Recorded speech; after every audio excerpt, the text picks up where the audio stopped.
എന്തായാലും ഇപ്പോൾ ഈ ചടങ്ങുകൾ ആരംഭിച്ചിരിക്കുന്നു. വിഗ്രഹത്തിന്റെ കണ്ണുകളിലെ കെട്ട് അഴിച്ചു മാറ്റുന്ന ഒരു കാഴ്ചയാണ് ഇപ്പോൾ നമ്മൾ കണ്ടുകൊണ്ടിരിക്കുന്നത്. ഇതിനുശേഷം അദ്ദേഹം ഈ പ്രതിഷ്ഠയ്ക്ക് കണ്ണാടി കാണിക്കുകയും ശേഷം അഞ്ജനം എഴുതുകയും ചെയ്യും. എന്തായാലും ഇതോടുകൂടി പ്രാണപ്രതിഷ്ഠാ ചടങ്ങുകൾ പൂർത്തിയാക്കാൻ പോകുന്നു. എന്തായാലും 83 സെക്കൻഡ് ദൈർഘ്യമുള്ള ആ ഒരു മുഹൂർത്തത്തിന് തുടക്കമായിരിക്കുന്നു. ഇനിയിപ്പോൾ നടന്നുകൊണ്ടിരിക്കുന്നത് മൈസൂർ സ്വദേശി യോഗിരാജ് നിർമ്മിച്ച ഒരു വിഗ്രഹം, ശ്രീരാമന്റെ ബാലരൂപത്തിലുള്ള ഉപനയനത്തിന് മുൻപുള്ള രൂപത്തിലുള്ള വിഗ്രഹം, അതിന്റെ ഒരു പ്രാണപ്രതിഷ്ഠാ ചടങ്ങാണ് ഇപ്പോൾ നടക്കുന്നത്. ഈ വിഗ്രഹത്തിന്റെ ചിത്രങ്ങൾ നേരത്തെ തന്നെ സമൂഹ മാധ്യമങ്ങളിൽ പ്രചരിച്ചിരുന്നു. ഈ ക്ഷേത്ര നിർമ്മാണത്തിന്റെ പിന്നിലുള്ള ആരോ ആണ് ആ ചിത്രങ്ങൾ പ്രചരിപ്പിച്ചത്. അതേക്കുറിച്ചുള്ള അന്വേഷണം നടന്നുകൊണ്ടിരിക്കുകയാണ്. എന്തായാലും ഇപ്പോൾ പ്രതിഷ്ഠയുടെ പ്രാണപ്രതിഷ്ഠാ ചടങ്ങുകൾ നടക്കുകയാണ്. 83 സെക്കൻഡുള്ള ആ ഒരു മുഹൂർത്തം ആരംഭിച്ചിരിക്കുകയാണ്. പ്രധാനമന്ത്രി നരേന്ദ്രമോദിയുടെ യജമാന സ്ഥാനത്ത് നിന്നുകൊണ്ടുള്ള കർമ്മങ്ങൾ പുരോഗമിച്ചുകൊണ്ടിരിക്കുന്നു. RSS മേധാവി സർസംഘ് ചാലക് മോഹൻ ഭാഗവത് പ്രധാനമന്ത്രിക്കൊപ്പം ശ്രീകോവിലിനുള്ളിലുണ്ട്.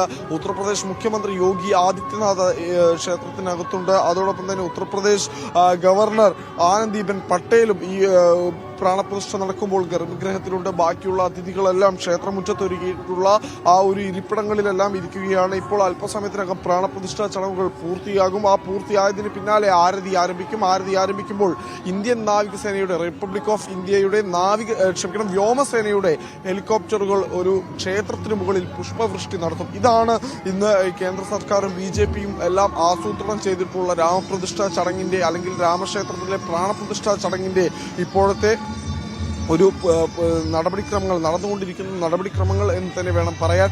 എന്തായാലും നേരത്തെ നിഷാദ് സൂചിപ്പിച്ചതുപോലെ റിപ്പബ്ലിക് ഓഫ് ഇന്ത്യ എന്ന ലോകത്തെ ഏറ്റവും വലിയ ജനാധിപത്യ രാജ്യത്തിന്റെ പ്രധാനമന്ത്രി ഒരു ക്ഷേത്രത്തിന്റെ പ്രാണപ്രതിഷ്ഠാ ചടങ്ങുകളിൽ ആചാര്യസ്ഥാനം നിർവഹിക്കുന്നു. അതിന്റെ കാഴ്ചകൾ തന്നെയാണ് മതേതര ഇന്ത്യ ഇപ്പോൾ കണ്ടുകൊണ്ടിരിക്കുന്നത്. പ്രത്യേകിച്ച് ബാബരി മസ്ജിദ് പൊളിച്ചു നിർമ്മിച്ച ഒരു ക്ഷേത്രത്തിന്റെ സ്ഥാനത്ത് സൂചിപ്പിച്ചതുപോലെ തന്നെ ബാബരി മസ്ജിദിനെ ഓർമ്മിപ്പിച്ചുകൊണ്ടുകൂടിയാണ് അയോധ്യ എന്ന നഗരത്തിൽ രാമക്ഷേത്രം പടുത്തുയർത്തുന്നത്. ആ ക്ഷേത്രത്തിലെ ഓരോ കല്ലിലും അല്ലെങ്കിൽ ഓരോ തരി മണ്ണിലുമെല്ലാം തങ്ങളുടെ രാഷ്ട്രീയം വ്യക്തമായി എഴുതി ചേർത്തുകൊണ്ട് തന്നെയാണ് BJP ക്ഷേത്ര നിർമ്മാണത്തിനെ ഇത്രയേറെ മുന്നോട്ട് കൊണ്ടുപോയത്.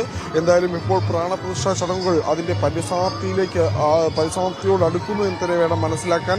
യോഗി അരുൺ രാജ് എന്ന ശില്പി നിർമ്മിച്ച മൈസൂർ സ്വദേശി നിർമ്മിച്ച ആ ശില്പമാണ് ഇപ്പോൾ ശ്രീരാമക്ഷേത്രത്തിൽ ഇപ്പോൾ പ്രാണപ്രതിഷ്ഠ നടത്തിയിട്ടുള്ളത്. ഇപ്പോൾ വ്യോമസേന ഹെലികോപ്റ്റർ ഈ അതിഥികൾക്ക് മേൽ പുഷ്പവൃഷ്ടി നടത്തിക്കൊണ്ടിരിക്കുന്ന ഒരു കാഴ്ച കൂടി നമുക്ക് കാണാൻ സാധിക്കും. എന്തായാലും അത്തരം ഒരു സാഹചര്യമെല്ലാം അല്ലെങ്കിൽ അത്തരം പ്രവർത്തികളെല്ലാം തന്നെ ഇപ്പോൾ പൂർത്തിയായിരിക്കുന്നു. ഇതേ സമയം തന്നെ പല ക്ഷേത്രങ്ങളിലും പലയിടങ്ങളിലും BJP വലിയ തോതിലുള്ള പൂജ പരിപാടികളെല്ലാം സംഘടിപ്പിച്ചിട്ടുണ്ട്. രാജ്യത്തിന്റെ വിവിധ ഭാഗങ്ങളിൽ സ്ക്രീനിംഗ് നടത്തുന്നുണ്ട്.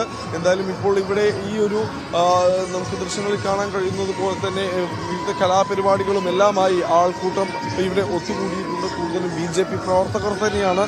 നമ്മൾ ഇവിടെ എത്തിയ സമയത്ത് തന്നെ ബാബരി മസ്ജിദിനെ കുറിച്ച് ചോദിച്ചപ്പോൾ ഈ മണ്ണിൽ നിന്ന് അത് പറയുന്നത് തന്നെ പാപമാണ് എന്നായിരുന്നു അവരുടെ ഒരു പ്രസ്താവന. എന്തായാലും നമുക്ക് ദൃശ്യങ്ങളിൽ കാണാൻ കഴിയുന്ന പോലെ VIP-കൾ സെലിബ്രിറ്റികളെല്ലാം ഇവിടേക്ക് എത്തുന്നു. അവർ കൂടി എത്തിയ ശേഷമായിരുന്നു ഈ പ്രാണപ്രതിഷ്ഠാ ചടങ്ങുകളെല്ലാം നടന്നിട്ടുണ്ടായിരുന്നത്. എന്തായാലും ഇപ്പോൾ ഇവിടെ ഒരു വിരാട് കോഹ്ലിയാണ് ഇവിടെ